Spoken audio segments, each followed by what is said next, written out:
네, 안녕하세요 여러분. 청소년 프로그램 개발과 평가.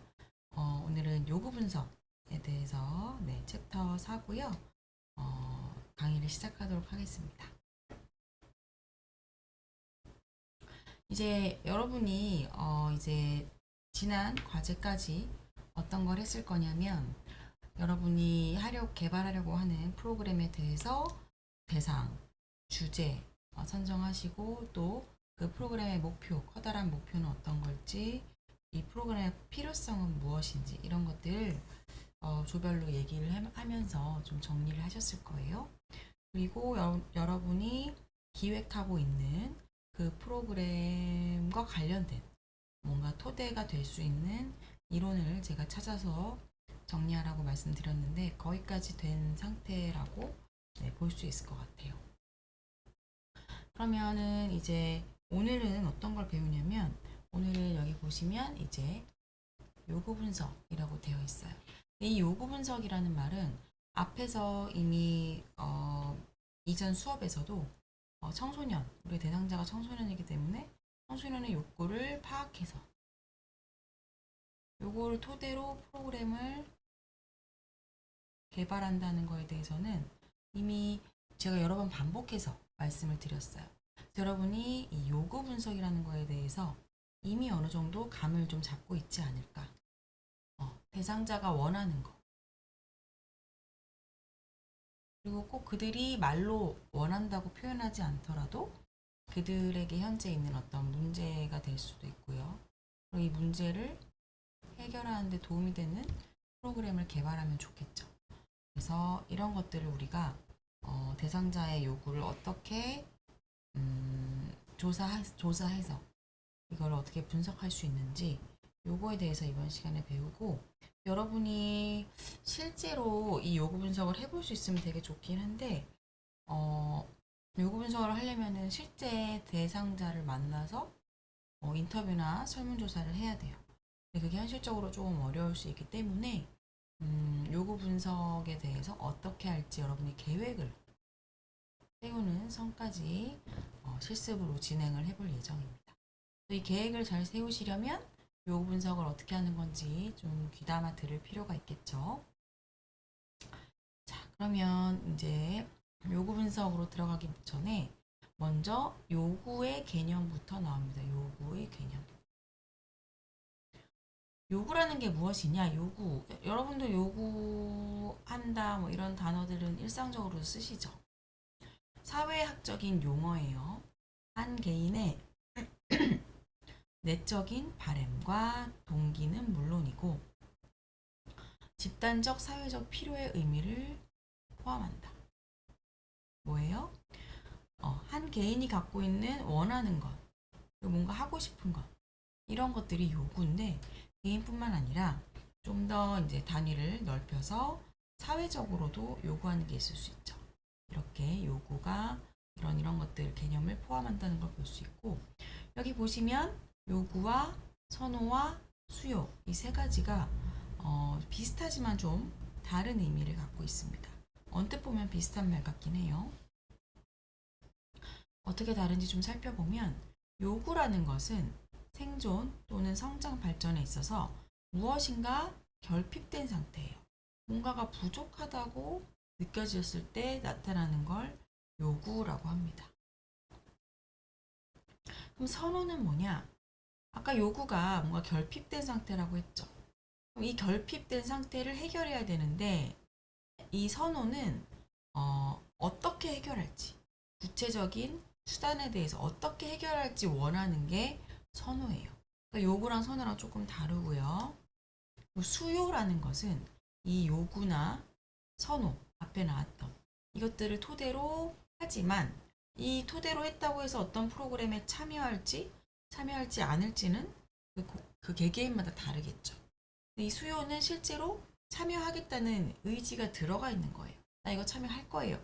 그랬을 때 수요가 발생했다. 이렇게 얘기를 하잖아요. 수요는 구매 능력이나 구매 의지에 의해서 뒷받침되는 욕구. 이게 수요. 그래서 요구, 선호, 수요가 조금씩 다른 의미를 가지고 있습니다. 그럼 이 요구는 또 다양하게 여러 가지 측면에서 살펴볼 수가 있는데 뒤에서 조금씩 좀 더 자세히 볼 건데 일단 크게 이렇게 세 가지 요구를 볼 거라고 미리 말씀을 드릴게요. 먼저 생물학적, 심리학적 요구, 두 번째로 교육적 요구, 세 번째로 우리가 이제 조금 더 관심 있게 지켜봐야 되는 청소년 프로그램에서의 요구 이렇게 살펴보도록 하겠습니다. 자, 맨 처음에 이제 생물 심리학적 요구가 어떤 건지 먼저 볼 건데요. 내용을 보면 인간의 생리적, 심리적 부족 상태를 보충하고 이 부족 상태만 또 보는 건 아니고 또 과잉이 돼도 안 되거든요. 인간의 생리적, 심리적인 부분은 항상 이 항상성을 유지하려고 하는 측면이 있죠. 그래서 부족해도 안 되고 과잉돼도 안 돼요. 그래서 이 두 가지 상태를 배제하려는 과정이다. 그래서 이 생물학적 심리학적 요구에는 두 가지 1차적, 2차적 요구로 구분을 해서 얘기를 할 수가 있는데 1차적 요구는 평형 상태로부터 이탈, 생리적 불균형으로 직접 발생을 합니다. 자, 첫 번째 보면은 생리적 요구. 어떤 것들이 있느냐? 1차적인 생명 유지와 종족 보존을 위한 생존과 직결되는 부분들이에요. 이게 부족하면 당연히 요구가 생겨나겠죠. 공기, 수분, 식물, 성적인 부분, 모성, 휴식, 수면. 우리의 생존과 직결된 부분이라서 결핍이 일어나면 이것과 관련된 요구가 크게 나타날 수 있고요. 그다음에 이제 심리적 요구인데요. 심리적 요구는 유해 자극으로부터 도피, 적을 경계하고 도망치려는 어떤 미급 요구다. 그래서 내가 어떤 위험한 상황에 노출됐다고 인식이 됐을 때 심리적으로 피해야 되거나 맞서 싸워야겠는 그런 것과 관련된 요구입니다. 여기서 이제 요구하고 동기의 차이가 조금 설명이 되고 있어요. 요구랑 동기도 좀 헷갈릴 수 있는 개념인데 요구는 한 인간이 특정 방향으로 행동할 수 있는 기회를 창출하는 조건. 아까 결핍에서 유발될 수 있다고 했는데 이거는 조건이라는 말이 뭐냐면 결핍을 느꼈을 때 요구가 발생하죠. 요구가 발생해야 이게 조건이 이런 요구 발생이라는 조건이 성립이 된 후에 행동이 일어나는 거예요. 근데 요구 발생이라는 조건이 성립이 됐는데도 그냥 행동이 일어나진 않고 이 밑에 동기라는 게 있죠. 요구가 생겨나고 동기가 또 생겨나야 그 다음에 행동으로 이어진다는 그렇게 이해를 하시면 됩니다. 인간이 어떻게 행동을 하느냐 일정한 목적을 가지고 행동한다. 우리가 그냥 하는 행동같이 보이지만 우리 행동에 다 목적이 있어요. 행동이 무엇인가를 충족시켜 줄 거라고 기대를 하고 그리고 내가 이 행동을 했더니 이 기대가 어느 정도 만족되었는지 스스로 평가도 하면서 우리는 계속해서 행동을 해나갑니다. 넘어가서 생물심리학적 요구에서 1차적 요구는 살펴봤고 이제 2차적 요구를 살펴볼 거예요. 1차적 요구는 되게 뭐랄까 우리의 생존과 딱 직결되는 바로 어떤 과정 없이 즉각적인 요구라면 2차적인 요구는 어떤 경험에 의하여 1차적 요구로부터 파생되는 게 2차적 요구입니다. 1차적 요구를 충족시키는 과정에서 우리가 경험적으로 습득하는 요구를 2차적 요구라고 얘기하는데 그러니까 이거는 우리가 어떤 생존에 대한 거는 즉각적으로 얘가 만족이 돼야 돼요. 근데 이런 즉각적인 게 아니라 예를 들면 우리가 잘 살아나가기 위해서는 이게 뭐 없으면 안 돼. 없으면 당장 죽진 않아. 하지만 이런 것들이 갖춰졌을 때 1차적 요구가 더 잘 충족되죠. 무슨 얘기인지 알아요? 나에게 지위, 명예, 권력, 뭐 애정 이런 것들이 충족이 되어야 1차적인 요구들이 자연스럽게 거기 따라서 잘 충족이 될 수 있습니다. 그래서 이것은 1차적 요구로부터 파생된 요구가 2차적 요구다라는 거고요. 네. 그다음에 이제 여기서 좀 살펴볼 게 우리 인간에게는 기본적인 이런 요구들이 있다는 거. 이것들이 골고루 균형 있게 좀 채워져야 건강하고 행복하다고 스스로가 느껴지겠죠. 신체적인 요구. 이거는 우리의 건강이나 생존과 관련된 요구들이 있을 것 같고, 성장하고 싶은 요구가 있고요. 안전, 신체적, 심리적 안전하고 싶은 요구, 또 새로운 경험에 대한 요구, 애착에 대한 요구, 인정받고 싶은 요구. 이런 것들이 우리 인간이 보편적으로 많은 사람들이, 대부분의 사람들이 다 가지고 있는 요구라고 보시면 될 것 같아요. 그 다음에 교육적 요구예요. 교육적 요구.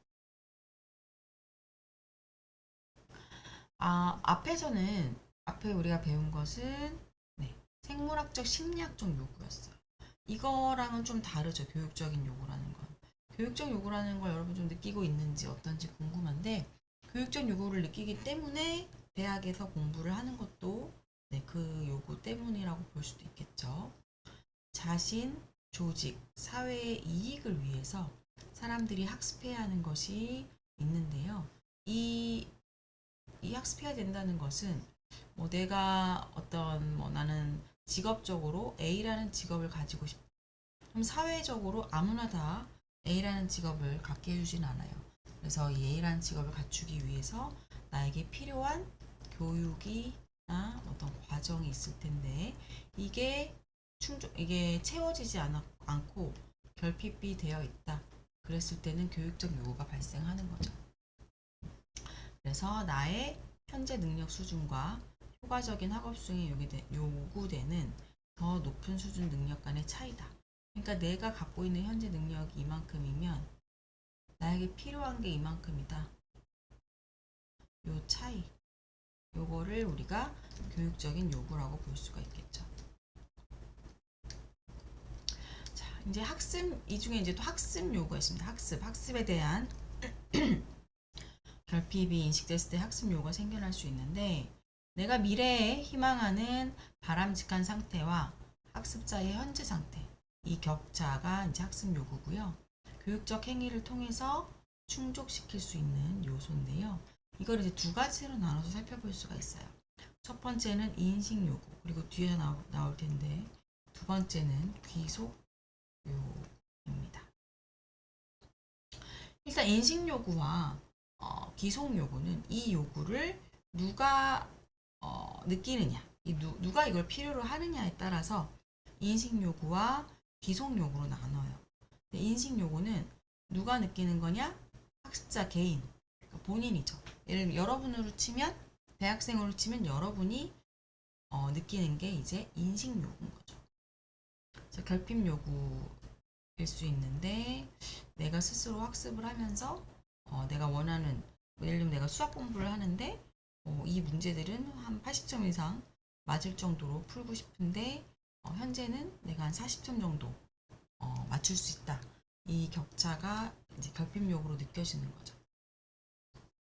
그래서 이렇게 해서 그 인식 요구를 느낄 수도 있고, 그다음에 이제 성장 요구가 나오는데, 성장 요구는 인생의 발달 단계에서 학습자 자신에게 요청되는 발달 가업이 있다. 그럼 내가 예를 들면 이제 여러분이 발달 단계를 아직 1학년이 아니지, 헷갈렸어요. 이게 3학년 수업이니까 이미 다른 수업에서 배웠을 거예요. 발달 심리나 그 외의 수업에서도 배웠을 텐데, 발달 단계마다 그 요구되는 인지적인 과업들도 있죠. 그랬을 때 이것이 내가 무엇인지를 인식해서 내가 이 정도로는 성장을 해야겠구나. 그래서 내가 부족함을 느껴서 느끼는 결핍 요구도 있을 수 있고, 내가 이 정도 단계면 이 정도는 해야지. 이렇게 성장 요구 두 가지로 나눠서 인식 요구가 느껴질 수가 있습니다. 그다음에 이제 귀속 요구인데, 귀속 요구는 그 요구를 느끼는 요구가 나타나는 게 학습자 본인이 아니라 그 외부에 있는, 학습자가 이렇게 있으면 이 사람 외부, 학교도 될 수 있고 등등 외부의 전문 체제를 얘기를 합니다. 그래서 여기서도 두 가지로 요구가 나뉘는데 이제 규범적 요구라는 것은 학습자가 도달해야 되는 수준이 외부 전문가나 여타 인증 및 자격 기준에 의해서 결정되는 경우다. 이거는 뭐냐면 예를 들어 여러분이 뭐 청상 3급 자격증을 취득해야 된다. 청지루하죠. 청소년 지도사 2급을 취득을 해야 된다. 그랬을 때 요구하는 게 8과목 이수해야 되죠. 뭐예요? 이 8과목에 대해서 어느 정도 학습이 이루어져야 된다는 기준인 거예요. 물론 여기 이제 면접이 들어가기도 하고 뭐 나중에는 이제 실습이 또 포함 추가가 되기도 할 건데 어쨌든 이런 외부의 기준으로 인한 요구가 생길 수 있고요. 그다음에 처방적 요구라는 것은 학습자가 직면하고 있는 과제나 문제점을 외부 전문가가 직접 진단을 합니다. 위에 거는 어떤 기준이 마련이 되어 있어서 그거에 도달했냐 안 했냐고, 처방적 요구는 전문가가 이 학생을 그냥 진단을 내려서 이 학생은 이런 게 더 필요하겠네요, 이렇게 처방을 해주는, 그래서 처방적 요구인 거예요. 교육적 요구의 4가지 관점이 나오는데요. 수행결핍 관점, 민주적 관점, 진단적 관점, 분석적 관점, 이렇게 4가지예요.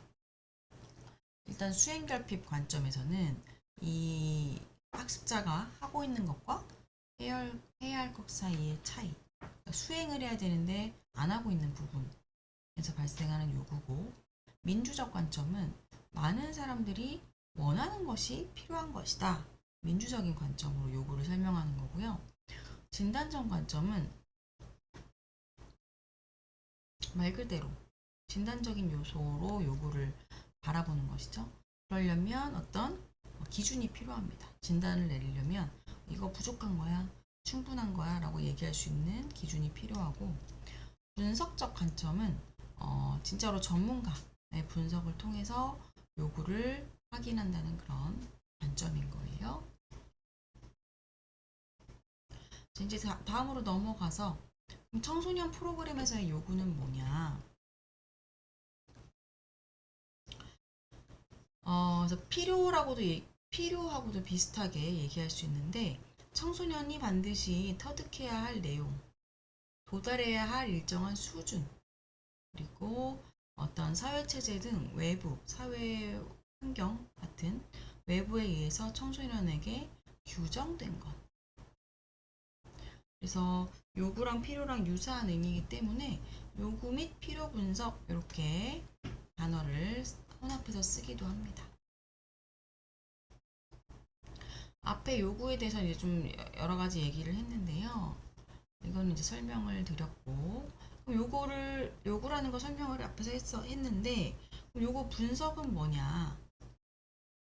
이 현재의 산출, 기대되는 산출의 격차로 인해서 요구가 발생한다고 했잖아요.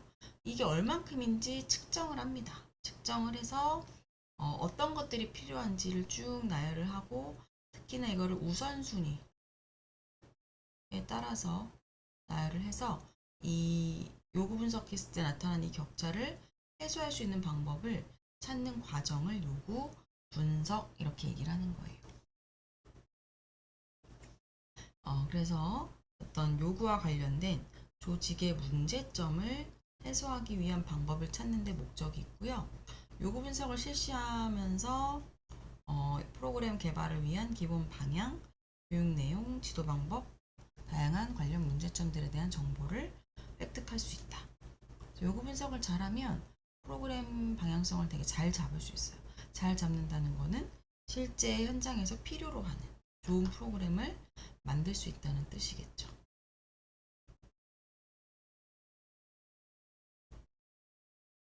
그래서 지금 요구 분석의 다양한 측면에 대해서 이제 얘기가 되고 있는데, 조직 요구 분석, 학습자 분석, 목적 분석, 내용 분석, 이렇게 4가지에 대해서 나오고 있습니다. 일단 조직 요구 분석은 앞에 조직자가 들어갔어요. 조직의 전략 달성을 위해 필요한 변화의 요구를 파악한다. 그러면 조직 차원에서 요구를 분석을 하는 거고요. 학습자 분석은 실제로 이 프로그램에 참여할 학습자들이 일반적으로 어떤 특성을 갖고 있는지, 그리고 이들이 이 프로그램을 하기 이전에 어떤 것들을 미리 학습해 왔는지, 이거에 따라서 이들의 요구가 달라질 거고 그거에 맞는 프로그램을 기획해야 되겠죠. 여기 보시면 어떤 것들을 분석해야 되는지 구체적인 내용이 들어가 있고요. 네, 목적 분석인데 프로그램의 목적과 결과를 정의한다.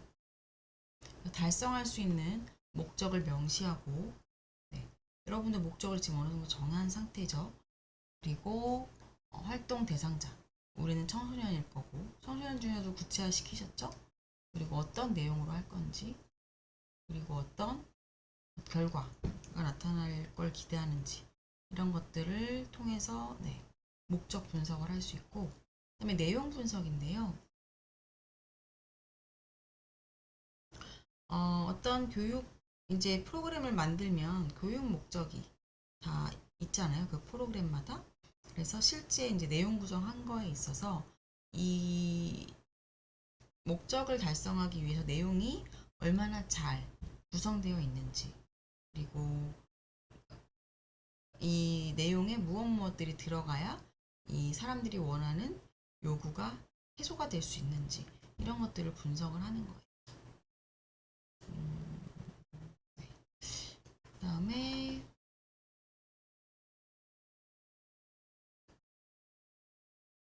그럼 청소년 프로그램에서 요구 분석을 꼭 해야 되냐, 필요성이 있냐 라고 했을 때 그 설명이 좀 되어 있는데, 일단 청소년 개인이나 집단, 사회의 특성에 따라 프로그램의 계획을 세우려면 이 정보가 있어야지만 계획을 세울 수가 있겠죠. 그러기 위해서 요구 분석이 필요한 거고요. 그리고 실제로 프로그램을 돌리고 있는데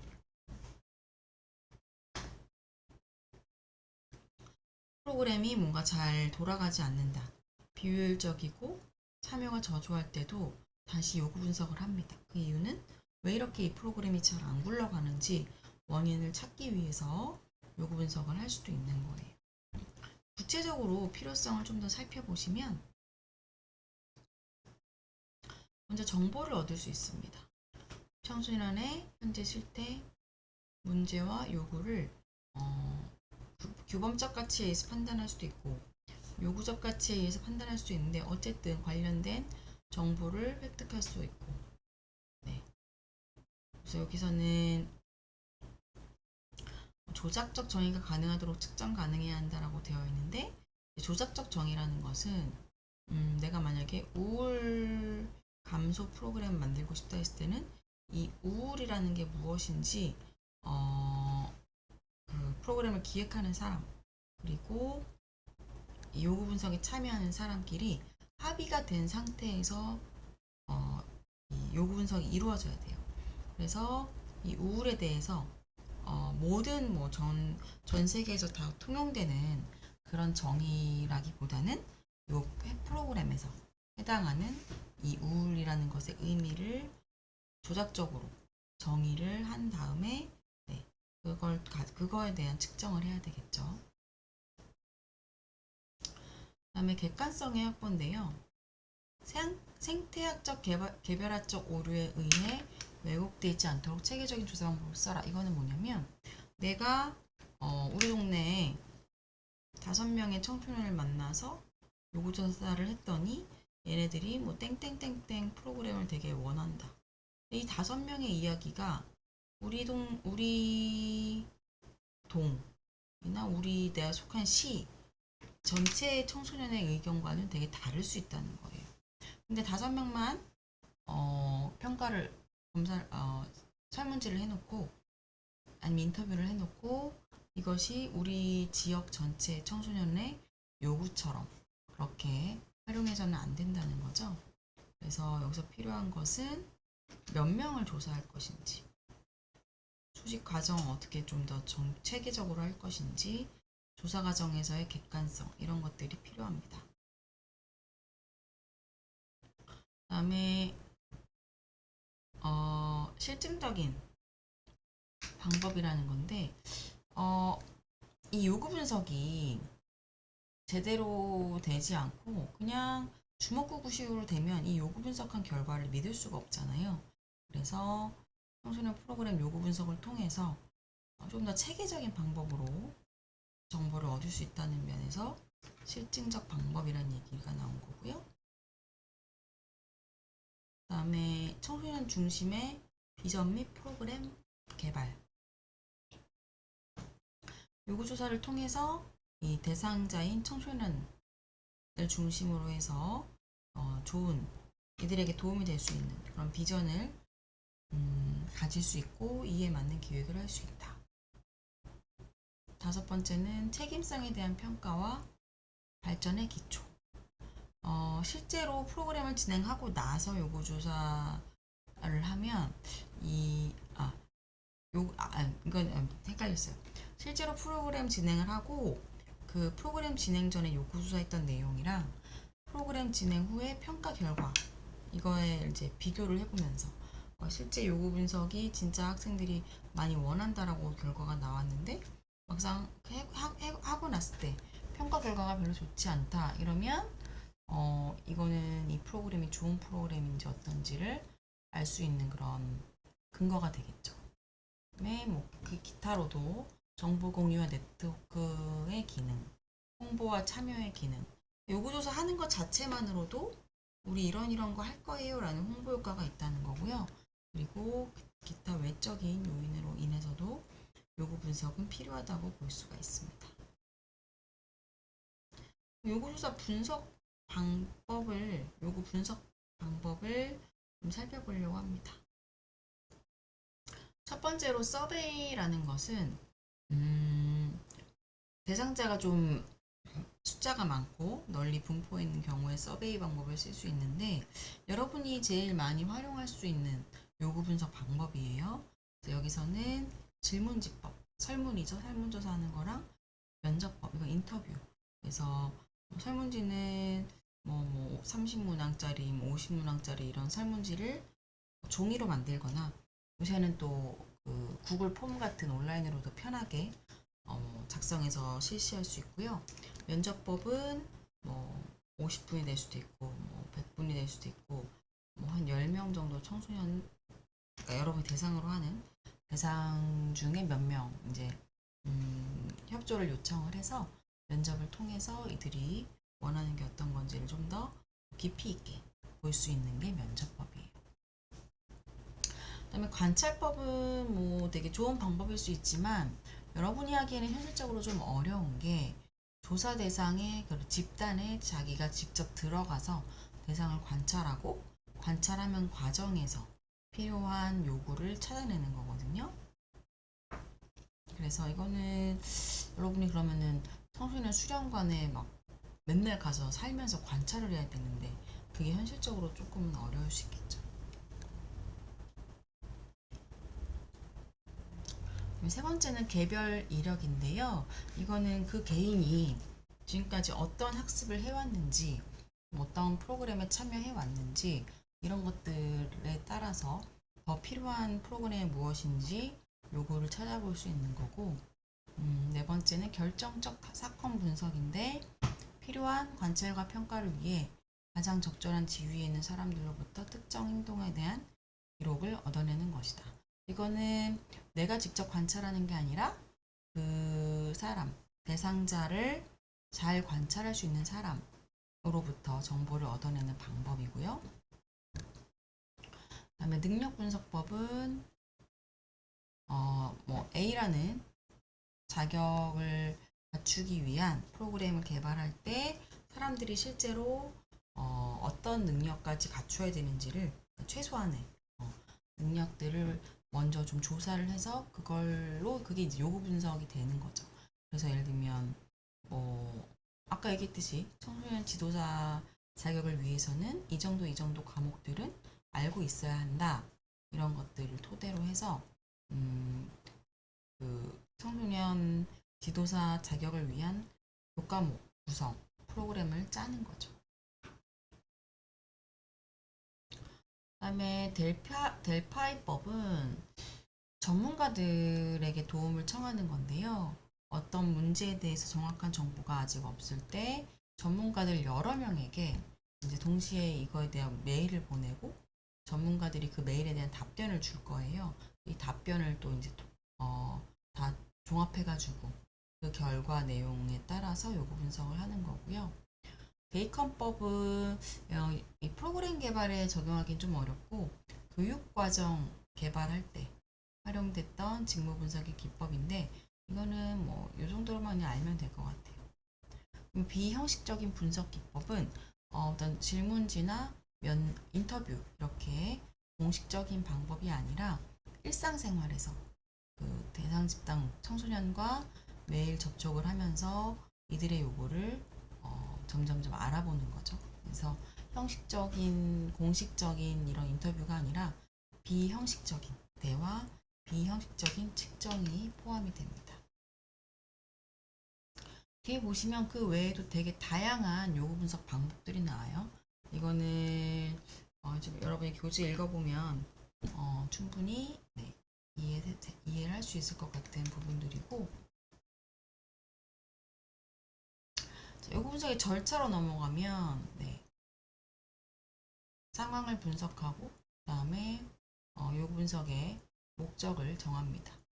그리고 정보의 출처를 확인하고 어떤 분석 도구를 쓸지, 설문지를 할지, 델파이법을 할지 이런 것들을 선정하고요. 뭐 언제부터 언제까지 누구를 대상으로 할지 계획을 세워서 이제 실행을 하고요. 그다음에 그 결과를 분석하고 보고하는 이렇게 총 7단계로 요구 분석 절차가 이루어지게 됩니다. 그다음에 이제 요구 분석을 했으면 거기서 우선순위를 설정하는 작업이 더 추가적으로 됩니다. 우선순위를 설정한다는 것은 요구 분석을 하면 여러 가지 요구들이 발생할 수 있는데 이거를 뭐 한 번에 다 뭐 해소할 수 있으면 좋겠지만 그렇지 않기 때문에 우선순위를 이제 정해서 얘를 제일 먼저 해결해야 돼. 얘를 그 다음이야. 얘는 또 마지막이야. 이런 식으로 설정을 하는 게 요구 분석의 우선순위 설정인데 이 우선순위는 여러 가지를 고려해야 되겠죠. 그리고 또 그 기관의 자원이나 여건이 한정될 수 있기 때문에 제일 효율적이고 가치 있는 게 뭘까를 따져봐서 정해야 되는 거고요. 여기서는 분하고 놀스 그리고 보일 세 학자가 소개가 되고 있어요.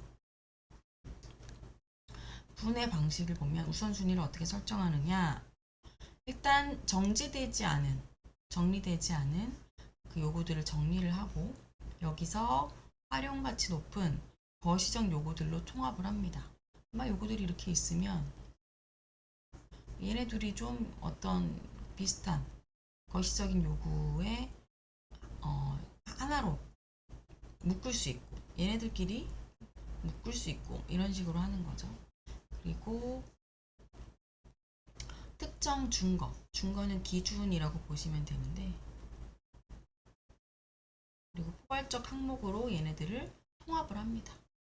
통합을 하고 이 통합한 내용에 맞게 목표, 구체적 내용을 구성하고 전략이나 구체화를 시킨다. 그래서 이 분의 이 방법을 보면 처음에 이렇게 정리되지 않은 요구들을 얘네들 분석을 해서 비슷한 애들끼리 통합을 하면서 이 과정에서 어떤 주요 요구를 뽑아내고 그걸 통해서 프로그램을 짜는 그렇게 이해하면 될 것 같아요. 놀스는 사실 모든 요구를 다 수용할 수는 없죠. 그래서 좀 걸러낼 필요가 있다. 적절한 여과 장치가 필요하다. 어떻게 걸러내느냐? 기관의 목적에 부합하는지 어떤지 그거에 따라서 연기할 수 있고 모든 청소년의 요구 충족은 불가능하다는 것을 인정하는 거고요. 잠재적 고객의 흥미도 고려를 합니다. 보일의 우선순위 설정 범주인데요. 보시면 이 우선순위를 정할 때도 범주를 이렇게 나눠가지고 우선순위를 분석하는 그런 내용이 설명이 되고 있어요. 이렇게 보시면 될 것 같고, 요구 분석을 이제 어떻게 여러분이 계획을 하는지가 더 중요하거든요. 그래서 이 요구 분석 계획은 질문지를 활용할지, 인터뷰를 활용할지, 둘 다 활용할지 이런 것들을 좀 생각해 보시고, 누구를 대상으로 인원이나 방법, 또 질문지 내용은 뭘로 할 것인지, 또 대상, 인원, 방법, 질문 어떤 내용으로 할 건지 이거를 조별로 얘기를 해서 중간 과제로 업로드 해주시면 좋을 것 같아요. 요구 분석 강의는 여기까지 하겠습니다.